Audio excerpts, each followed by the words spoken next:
Hello everyone. In this session we are going to study about article. English grammar में article एक बहुत ही important topic है और कई एक स्टूडेंट्स ने इसके बारे में रिक्वेस्ट भी किया है कि आर्टिकल के बारे में बताया जाए। तो आज हम लोग इंग्लिश ग्रामर के जो आर्टिकल्स जो होते हैं उनके बारे में हम लोग बात करेंगे। देखिए, बेसिकली मैं आपको कुछ एक इंपॉर्टेंट चीज़ें बता दूं। ये एक बहुत ही महत्वपूर्ण विषय है आर्टिकल्स इंग्लिश ग्रामर का, बिकॉज कई एक एग्जामिनेशंस में भी इससे बेस्ड क्वेश्चंस पूछे जाते हैं और ये बहुत अच्छा होगा कि आप इसके बेसिक कॉन्सेप्ट को कंप्लीट कर लें। इंग्लिश ग्रामर के जो पिलर्स हैं उनमें से एक फाउंडेशन पिलर ये भी है। पार्ट्स ऑफ स्पीच के अलावा, नरेशन के अलावा आर्टिकल भी अपने आप में एक इंपॉर्टेंट और इंडिपेंडेंट टॉपिक भी है। कई बार इससे रिलेटेड क्वेश्चंस कॉम्पिटिटिव एग्जामिनेशंस में या इन जनरल भी इंग्लिश के दौरान जो एग्जामिनेशंस होते हैं पूछ लिए जाते हैं आर्टिकल्स का, आपका नॉलेज चेक करने के लिए। आर्टिकल्स 3 होते हैं। आज हम इन आर्टिकल्स को कवर करेंगे। शॉर्ट में मैं आपको एक बार ब्रीफ समरी दे दूं। अ, एन और द, इन तीन को हम आर्टिकल्स बोलते हैं और इसी की पढ़ाई हम करने जा रहे हैं। तो अगर मैं प्लेटफॉर्म सेट करूं, एजेंडा सेट करूं, तो हम लोग क्या सीखने जा रहे हैं? हम लोग ये सीखने जा रहे हैं कि इंग्लिश ग्रामर में जो आर्टिकल नाम की चीज़ होती है, अ, एन एंड द, इसका यूज़ कब, कहाँ और कैसे करना है और इसके रूल्स क्या हैं, और अपने आप में ये इंपॉर्टेंट टॉपिक है। अगर मैं आपको इसको अगले स्लाइड की ओर चलूं और मैं अगर टॉपिक डिफाइन करूं, तो आज हम लोग इस पर्टिकुलर वीडियो के थ्रू ये समझने की कोशिश करेंगे कि आर्टिकल क्या होता है, आर्टिकल का इंपॉर्टेंस क्या है, कितने तरह के आर्टिकल्स होते हैं, कितने नंबर्स हैं, कितने आर्टिकल्स हैं। एक तो हो गया कि कितने तरह के आर्टिकल्स होते हैं और दूसरा हो गया कि कौन कौन से आर्टिकल्स हैं, हम इनके बारे में सीखेंगे। कहाँ इनको यूज़ किया जाता है, कब यूज़ किया जाता है और कब नहीं यूज़ किया जाता है। ये अपने आप में इंपॉर्टेंट टॉपिक है। कब नहीं यूज किया जाता, जिसे हम ओमिशन ऑफ आर्टिकल या जीरो आर्टिकल के नाम से भी जानते हैं। पढ़ेंगे ग्रेजुअली तो हम आगे बढ़ेंगे और कुछ प्रैक्टिसेस भी हम इसी वीडियो में करने की कोशिश करेंगे और उस पर बेस्ड प्रैक्टिस आप किसी भी इंग्लिश ग्रामर बुक से आप इसको कवर कर सकते हैं। So let me explain you what exactly an article is. देखिए, आर्टिकल जो होता है वो किसी नाउन से जुड़ा होता है और नाउन को वह स्पेसिफिक करता है कि वह स्पेसिफिक नाउन है या अनस्पेसिफिक नाउन है। आर्टिकल को अगर आपको कवर करना है तो सबसे पहले आपको नाउन के बारे में जानकारी होनी चाहिए। हमें मालूम है any naming thing is noun, कोई भी नेमिंग थिंग जो है वो नाउन है। अब उस नाउन को ये बताएगा स्पेसिफिक है या अनस्पेसिफिक है। नाउन पर चर्चा हम बाद में करेंगे, किसी और वीडियो में करेंगे, लेकिन बेसिक फाउंडेशन, बेसिक आपका कॉन्सेप्ट नाउन के बारे में क्लियर होना चाहिए अगर आर्टिकल को आपको बेहतर तरीके से समझना है तो। लेकिन आर्टिकल का लेना देना नाउन से ही होता है। अच्छा, मैं आपको एक सेंटेंस बोलता हूँ, दिमाग में सोचिए, आपके सामने स्क्रीन पे भी लिखा है। मैं आपको कहना चाहता हूँ कि मेरे पास कलम है। ध्यान दीजिएगा सेंटेंस पर। दो तीन तरह की बात हो सकती है। एक बात हो सकती है कि मेरे पास एक कलम है, मेरे पास दो कलम है, और एक बात हो सकती है कि मेरे पास कलम है, पॉकेट में क्या है, कलम है। जो नॉर्मल बातचीत, कोई मुझसे पूछे कि क्या है, कलम है। अब मैं ये बात बोलना चाहता हूँ, कलम है, केवल इतनी ही बात कहने की मेरी इच्छा है।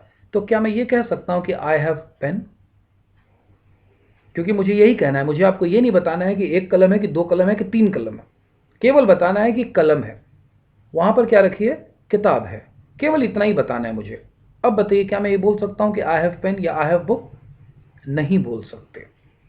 इसमें पेन और बुक जो आप देख रहे हैं अपने स्क्रीन पर, जो रेड से लिखा हुआ है, वो नाउन है।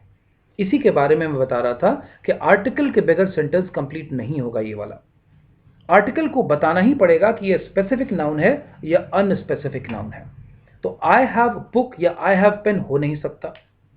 आई हैव अ बुक हो सकता है, और आई हैव अ बुक का मतलब होता है मेरे पास किताब है। ध्यान रखिए, मैंने ये नहीं बोला कि मेरे पास एक किताब है, हालांकि अ बुक का मतलब एक ही बुक निकलता है। लेकिन अभी जो मेरी भावना थी ना कि पेन है, वहां पर क्या रखा हुआ है, किताब है। अब मैं केवल ये कहना चाहता हूं किताब है, तो मैं क्या कहूं, बुक इज? नहीं। There is book? नहीं, देयर इज अ बुक। लेकिन जब मैं नंबर सेंट्रिक होता हूं, नंबर सेंट्रिक यानी उसके पास तीन किताबें हैं, उसके पास दो किताबें हैं, उसके पास पांच किताबें हैं और मेरे पास एक किताब है। जब मैं नंबर सेंट्रिक होता हूं तब मुझे न्यूमरल्स को यूज करना पड़ता है। तब मुझे कहना पड़ता है कि आई हैव वन बुक। क्या आवाज कर रहा है बाहर से, क्या आवाज आ रही है? हाथी है। तो मैं कहूंगा देयर इज एन एलिफेंट। कितने हाथी हैं? There are two elephants, there is one elephant. Number focused हम जब भी होंगे, जब भी हमारा जोर नंबर पर होगा, तो हम नंबर की बात करेंगे। ये आप बिल्कुल ध्यान रखें। नंबर की बात करेंगे तो 1 2 3 आ जाएगा। अदरवाइज जब हमारा जोर, इंटेंशन, फोर्स, एम्फेसिस केवल चीजों के बारे में बताने के लिए है, तब भी हमें आर्टिकल अ को यूज करना पड़ता है या एन को यूज करना पड़ता है। कैसे यूज करना पड़ता है आगे के सेशन में मैं आपको समझा दूंगा। तो आई हैव अ बुक बिल्कुल सही है, आई हैव वन बुक ये भी सही है, लेकिन यहां जोर इस बात पर बताने पर किया गया है कि मेरे पास एक किताब है।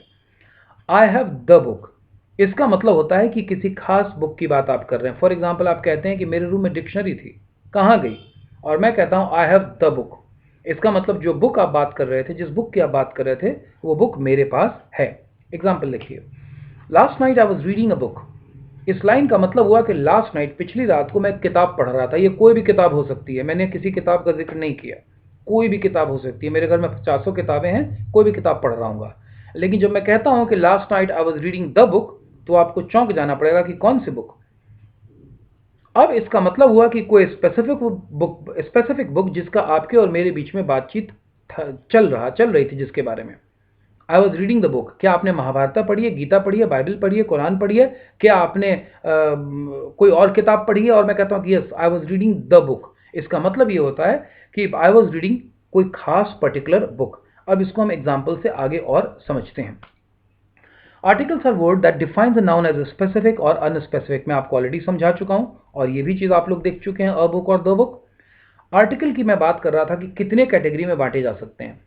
तो आर्टिकल्स को दो कैटेगरी में बांटा जाता है, क्योंकि मैंने बोला ना कि स्पेसिफिक और अनस्पेसिफिक बताता है। स्पेसिफिक यानी डेफिनेट, निश्चित, और अनस्पेसिफिक यानी इनडेफिनेट, निश्चित नहीं है।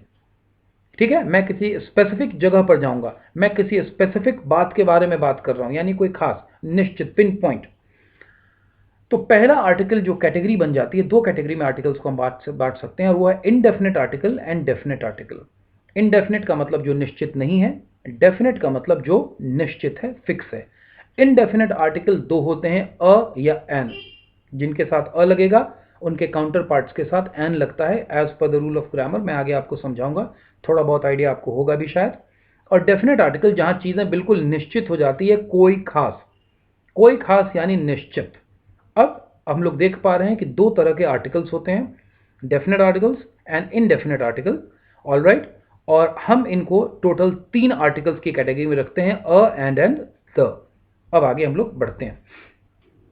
इनडेफिनेट आर्टिकल अ या एन को कहां यूज किया जाता है? जब भी कोई नाउन हो जिसके बारे में हम स्पेसिफिकली बात नहीं कर रहे हैं, उनमें से कोई एक है, तो वहां पर हम इसे यूज करते हैं। For example, I have a pen, I have a mobile phone, I have a laptop. अब दुनिया में बहुत लोगों के पास है, मेरे पास भी एक है, और मैं किसी खास के बारे में बात नहीं कर रहा हूं, इसे हम इनडेफिनेट कहते हैं। आई हैव एन आइडिया, मेरे पास एक आइडिया है। Alright, I am going to a village, मैं एक गांव जा रहा हूं। कौन सा गांव? बहुत सारे गांव हैं। लेकिन जब द का जिक्र हो जाता है कि I am going to the city, तो द यानी कोई खास सिटी जिसके बारे में आपने और हमने बात की। कभी जयपुर गए हैं? I am planning to visit the city. अब द का मतलब कोई खास सिटी। तो इनडेफिनेट आर्टिकल में आ जाते हैं अ या N. All right. The indefinite article indicates that a noun refers to a general idea rather than a particular thing, जो मैं आपको ऑलरेडी समझा चुका हूं, general idea rather than a particular thing. The indefinite article only appears with singular noun. अ और N केवल singular के साथ ही आएगा, अकेले के साथ ही आएगा, प्लूरल के साथ और एन आने का सवाल ही नहीं उठता है। The indefinite article takes two forms, already समझा चुका हूं। ये डिपेंड करता है वॉवल और कॉन्सोनेंट पर। अ और एन इन कॉन्सोनेंट पर डिपेंड करता है। अब बात करते हैं डेफिनेट आर्टिकल की। डेफिनेट आर्टिकल हमारे पास एक ही है, और वो है द। इसे दी भी बोला जाता है, depending upon the word which is preceded which is followed by it. Vowel और कॉन्सोनेंट साउंड के आधार पर हम इसे द और दी का प्रोनाउंसिएशन बनाते हैं और बोलते हैं। लेकिन आजकल लोग बहुत ज्यादा द ही बोल देते हैं या दी बोल देते हैं, एक्सेप्टेड है, लेकिन ग्रामर के रूल के हिसाब से it depends upon the sound that it follows. अगर वॉवल साउंड होता है तो तब हम इसे दी कहते हैं, कॉन्सोनेंट होता है तो हम इसे द कहते हैं।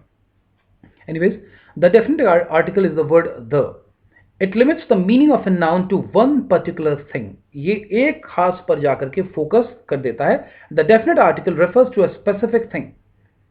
The definite article can be used with singular, plural और uncountable. ये किसी के साथ भी हम यूज कर सकते हैं. आगे मैं आपको एग्जाम्पल बताता हूं. अ या एन को कहां यूज करते हैं?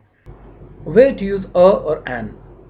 आर्टिकल इंडेफिनेट आर्टिकल हैं। अ को हम यूज करते हैं कॉन्सोनेंट साउंड के पहले। याद रहे मैंने वर्ड यूज किया sound, I have not use the word consonant. Consonant sound. और एन को यूज करते हैं वावल साउंड्स के पहले। This difference between sound, sound का मतलब होता है आवाज आनी चाहिए, अल्फाबेट पर मत जाइएगा। ए ई आई ओ यू ये 5 अल्फाबेट्स हैं, साउंड्स नहीं है। और मैं आपको एक नया कॉन्सेप्ट दे रहा हूं कि अल्फाबेट्स को फॉलो मत करिए, अल्फाबेट के बदले आप अल्फाबेट साउंड यानी वावल साउंड्स को फॉलो करिए। इसका क्या मतलब होगा 2 मिनट में दिखा दूंगा। इस कॉन्सेप्ट को अगर आप समझ के रखेंगे तो फिर आपको अ और एन के यूज में कभी दिक्कत नहीं आएगी। What exactly is the vowel? जब मैं वावल बार बार यूज कर रहा हूं, वावल साउंड क्या है? Is the pure sound, a speech sound which is produced by comparatively open configuration of the vocal tract with vibration of the vocal cords। एकदम direct आ जाएगा। मैं बोल के दिखाता हूं, मेरे लिप्स को देखिए, ए, ई, आई, ओ, यू, कहीं पर कोई फ्रिक्शन नहीं था, लेकिन मैं बोलता हूं पी, टी, जेड, जे, एल। आप देख रहे हैं कि माउथ में मेरे कुछ मूवमेंट्स भी हो रहा है। ये जो फ्रिक्शन का मूवमेंट्स हो रहा है, ये इसे कॉन्सोनेंट में बदल दे रहा है। लेकिन जब मैं बोलता हूं ए, आप भी बोलिए, ए, ई, आई, ओ, यू, माउथ का मूवमेंट देखिए। अब इसके अलावा कोई भी अल्फाबेट बोलिए, बी, सी, कहीं कहीं कुछ दिक्कत हो रही है, डी, ई, कॉन्सोनेंट वावल, एफ, जी, आपको माउथ में कहीं ना कहीं फ्रिक्शन लाना पड़ता है। तो ये जो साउंड है, रिप्रेजेंटिंग साउंड्स जो है, जो वावल साउंड को रिप्रेजेंट करते हैं, ए, ई, आई, ओ, यू।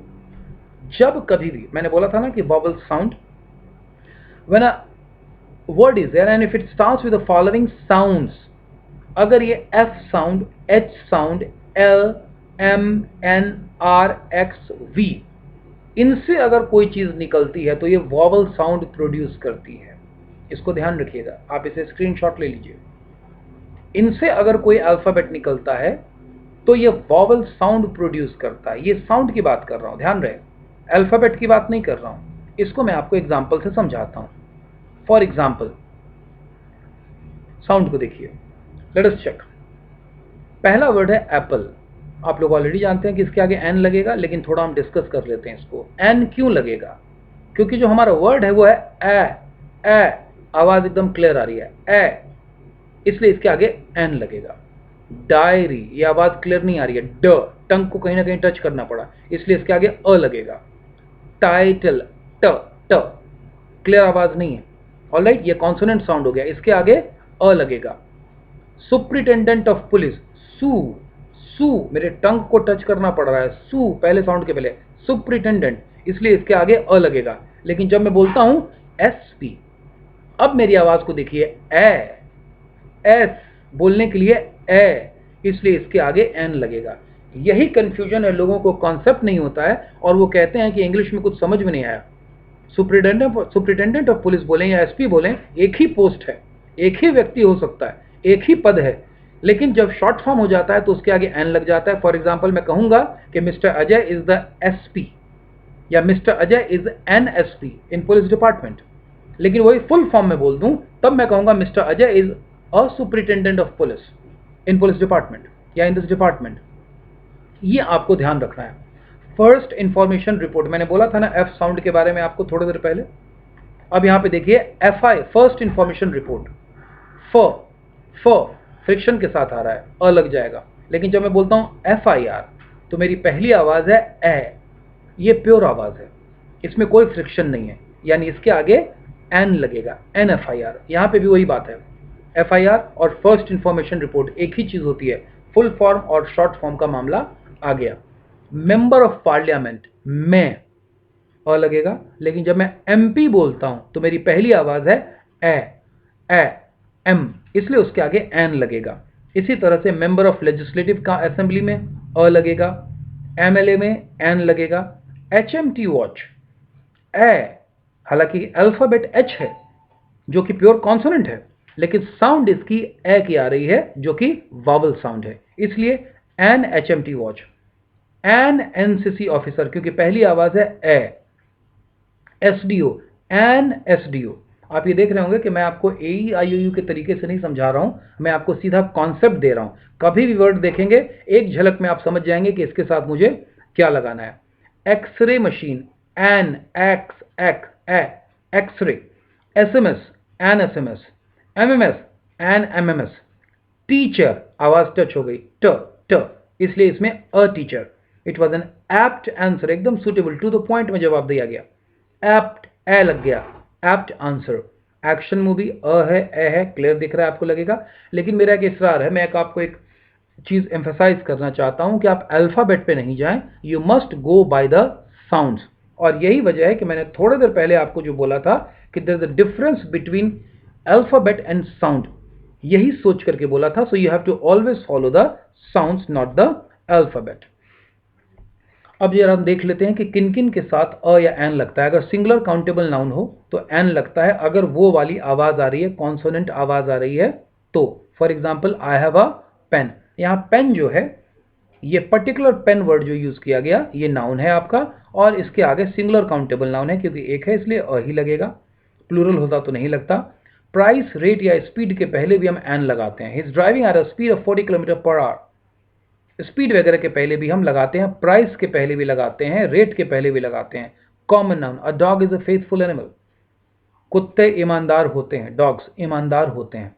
लेकिन ये सिंगुलर के आगे लगा है, अगर प्लूरल हो जाता तो आर्टिकल हट जाता, इसके बारे में भी हम चर्चा कर लेंगे आगे। पोजेसिव प्रोनाउन होता है, he is a cousin of mine, you are a friend of mine, वहां भी हम आर्टिकल को यूज करते हैं। Verb used as a noun, walk टहलना वर्ब है, लेकिन जब हम इसे नाउन की तरह यूज करते हैं, he is going for a walk, I was going for an evening walk, यहां पर इसे हम नाउन की तरह यूज कर रहे हैं। कोई भी डिग्री होती है तो डिग्री का अपना फुल फॉर्म होता है, जैसे बीबीए का फुल फॉर्म है bachelor of business administration, MBA का फुल फॉर्म है मास्टर ऑफ बिजनेस एडमिनिस्ट्रेशन।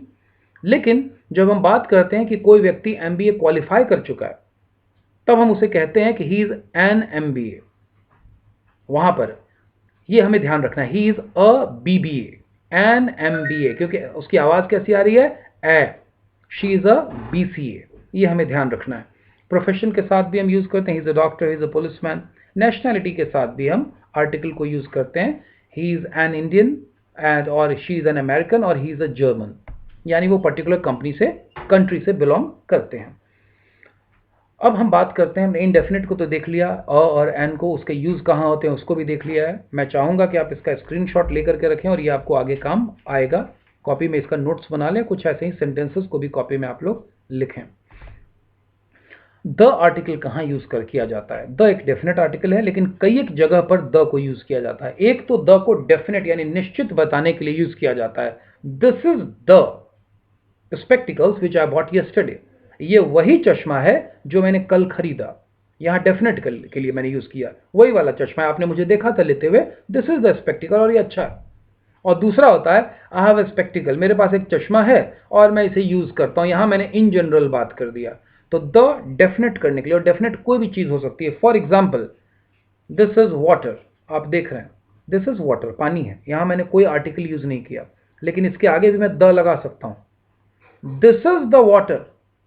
अब इस द का मतलब हो गया कि वो वही पानी है, कौन सा पानी, this is the water which my brother has bought from Sangam, जो मेरा भाई संगम से लेकर के आया है। मान लिया कोई खास चीजों का जब हम जिक्र करते हैं, दिस इज द वाटर जिसको पीने के बाद आदमी बेहोश हो गया, तो जब हमें निश्चित करना होता है तब भी हम यूज करते हैं, अदरवाइज इन जनरल हम बोलते हैं दिस इज वाटर। कहां कहां द यूज किया जाता है, मैं चाहूंगा कि आप लोग स्क्रीनशॉट ले लें, क्योंकि सुनते ही आप समझ तो जाएंगे लेकिन याद नहीं रहेगा, तो बेहतर होगा आप स्क्रीनशॉट ले लें और इसको देखें।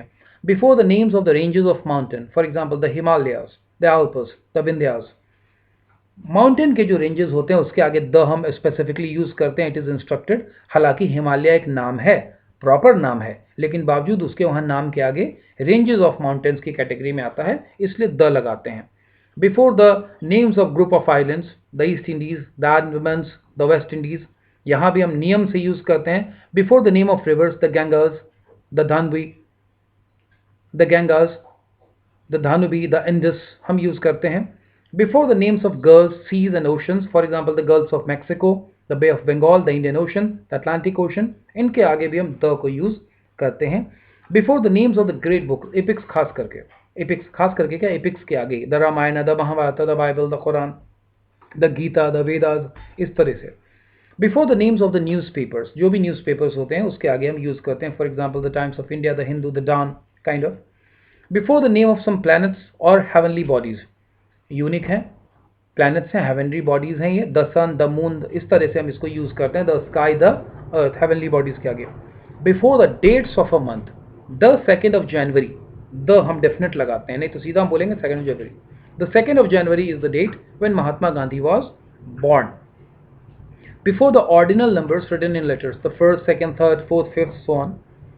Before the superlative degree, the best boy, he's the best boy. He is the finest person I have ever met. ये superlative degrees and the superlative degrees के आगे. Before adjectives used as now, the poor. The poor का मतलब हो गया गरीब लोग. यहाँ पे poor adjective है, लेकिन इसे हमने यूज कर लिया है एक पूरी कैटेगरी के रूप में हमने यूज कर लिया. एडजेक्टिव को एक नाउन के रूप में हमने मान लिया. द रिच यानी अमीर लोग. जब मैं कहता हूं द रिच, ऑलराइट, तो इसका मतलब वो अमीर. The poor have big heart. The have big heart यानी गरीबों के दिल बड़े होते हैं, कहने को मैं कह सकता हूं. Before the names of profession, the bar, जो कि आपके कोर्ट्स में बार्स होते हैं, बार चैम्बर्स होते हैं. The bench, the press, the poet, the writer. Before unique things, unique things जो हैं दुनिया में, उनके आगे भी the Taj Mahal, the great wall of China, इस तरह की चीज़ों के आगे भी हम द यूज़ करते हैं. स्क्रीनशॉट आप ज़रूर ले लें.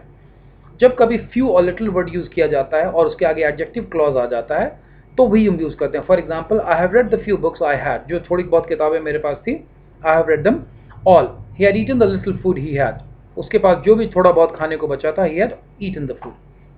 Before noun plus adjective clause, the milk I bought is pure, जो दूध मैं लाया हूं, डेफिनेट कर दिया हमने, वो प्योर है. The gold I bought is not pure, जो सोना मैंने खरीदा है वो प्योर नहीं है, डेफिनेट कर दिया ना. Before noun plus preposition, the water of this tank is dirty, the water of this tank is dirty, definite कर दिया, इस टैंक का पानी. The milk in this bottle is pure, the milk, जो खास दूध है इस पर्टिकुलर बॉटल में, इज प्योर. कॉन्सेप्ट आपको समझ में आ चुका है, तो आप इसको बिल्कुल समझ चुके होंगे कि डेफिनेट करने के लिए हम इसको लगा रहे हैं. ही is the better of the two, उन दो लोगों में से वो बेहतर है. कंपैरेटिव डिग्री का इस्तेमाल आ गया, ही is the better of the two. Next, before the comparative degree, the more you have the more you want, जितना ज्यादा तुम्हारे पास है उतना ही ज्यादा तुम चाहते हो, और ज्यादा चाहते हो, और kind of feelings and all. Before the comparative degrees, the is used. Before the names of musical instrument, he plays the tabla, the harmonium और द वायलिन और द गिटार. म्यूजिकल इंस्ट्रूमेंट के पहले हम द को लगाते हैं. आप ये मत कहिए he plays tabla, he plays the tabla. Before the names of historical places, जो हिस्टोरिकल प्लेसेस के नेम होते हैं उनके आगे या बिल्डिंग्स के आगे हम लगाते हैं. For example, the Red Fort, लाल किला जिसे कहते हैं, द गोल घर, द ताजमहल, मैंने ऑलरेडी एग्जांपल दिया. Before the proper noun qualified as adjective, proper noun qualified ad adjective, the immortal Tulsi, अमर तुलसी, जो तुलसीदास की हम बात करें, the late mister Gandhi. Alright, adjective की तरह से हम यूज करते हैं तब भी. He is the Gandhi of our class, he is the Shakespeare of our class, हमारे क्लास में वो शेक्सपियर के जैसा है, उतना ही ब्रिलियंट है, उतना ही बढ़िया वो राइटर है. Before nouns showing weights, measures, rate etcetera. For example, silk is sold by the metre, wheat is sold by the kilos, eggs are sold by the dozen, wages are paid by the day. इन सब के आगे भी the लगता है. अब एक important point जो हमको समझना चाहिए, और कई एक लोगों को इसके बारे में पता नहीं होता है, and that is omission of article. अब तक मैं आपको समझा रहा था कि आर्टिकल कहाँ लगना है. अब हम बात करेंगे ओमिशन ऑफ आर्टिकल की. ये बहुत इंपॉर्टेंट टॉपिक है, बिकॉज इसे हम जीरो आर्टिकल भी कहते हैं. ओमिशन ऑफ आर्टिकल का मतलब हुआ कि टेक्निकली जहां लगना चाहिए था आर्टिकल, लेकिन हमें लगाना नहीं है. Now this is known as omission of articles, यानी इन जगहों पे लग जाना चाहिए था लेकिन लगाना नहीं है. For example, the article is removed before plural indefinite noun. अभी मैंने बोला था ना कि the dog is a loyal animal, the dog, और मैंने बोला था इससे पूरे कुत्ते जाति का बोध हो रहा है, लेकिन जब ये प्लूरल होता है तो हम इसे हटा देते हैं. For example, dogs bark at night, ये मत बोलिए द डॉग्स, सीधा आप बोलेंगे डॉग्स बार्क एट नाइट. इसका मतलब हुआ कि कुत्ते रात में भौंकते हैं. काउज गिव अस मिल्क, आप ये मत बोलिएगा द काउज, या तो द काउ बोलिए, या फिर बोलिएगा cows give us milk. The article is also removed before appointment, crown, elect और make. They elected him president, a president या द प्रेसिडेंट नहीं, they elected him president, he was appointed chairman. ठीक है, यहाँ पे द लगाने की जरूरत नहीं होती है. The article is removed before the noun of season, disease or festivals. For example, the attack of cholera, all right, made everybody afraid. The attack of fever, इस तरीके से. The article is removed before the name of subject or language. He knows English, the English नहीं करेंगे. He knows German, the German नहीं करेंगे. He knows English, German or French. The article is also removed before the noun of a country. The article is also removed before the name of a country, except the following countries. Country के आगे the नहीं लगाते हैं, लेकिन ये कुछ countries हैं जिसके आगे लगाते हैं. For example, the United States, the US, the USA, the Sudan, the Netherland, the UK, the United Kingdom. यहां द लगाते हैं. इसके अलावा नहीं लगाते हैं। आप इंडिया के आगे नहीं कह सकते हैं कि we live in the India, he live in the Pakistan, they live in the China, ना नहीं कह सकते। लेकिन यूनाइटेड स्टेट्स होगा तब आप द लगाएंगे कंट्री के नाम के आगे, he lives in the United States, केवल यूनाइटेड स्टेट्स नहीं बोलेंगे, ये इंग्लिश ग्रामर का रूल है। The article is removed before the means of travel और transport. I go by bus, by the bus नहीं। बाय द बस का यूज कब करेंगे? जब कोई डेफिनेट बस हो। आपने एक बस देखी जिसमें हरा रंग का पोस्टर लगा हुआ है, आई गो बाय द बस, आई गो बाय द सेम बस, उसी से मैं जाता हूँ, रोज मुझे वहीं मिली है, तब लगाएंगे। अदरवाइज इन जनरल हम नहीं लगाते हैं। The article the is also removed when superlative degree comes with possessive adjective. For example, he is my best friend, best superlative degree है, लेकिन यहाँ द नहीं लगा, यहाँ हमने पॉजेसिव अपना हमने प्रोनाउन यूज कर लिया, माई यूज कर लिया, he is my best friend या this is my best friend, the यहाँ पर नहीं लगा। आई होप कि इससे आपको काफ़ी मदद मिली होगी कॉन्सेप्ट को समझने में और आर्टिकल के काफ़ी डाउट रिमूव भी होंगे। मैं चाहूँगा कि एक दो बार आप इस वीडियोस को सुने ताकि चीज़ें आपके दिमाग में आ जाए और कुछ छोटे मोटे जो मैंने स्क्रीनशॉट बोला था उनको कॉपी में उतार लें, तो वो आपको ज़्यादा मदद करेगा। आई होप इसके साथ ही आपके आर्टिकल से रिलेटेड डाउट्स क्लियर हो गए होंगे। अगर कोई सवाल है तो आप नीचे कमेंट सेक्शन में आप उसे लिख सकते हैं, मैं अगले वीडियोज़ में उसके आंसर्स देने की कोशिश करूँगा। Thank you so much, happy study.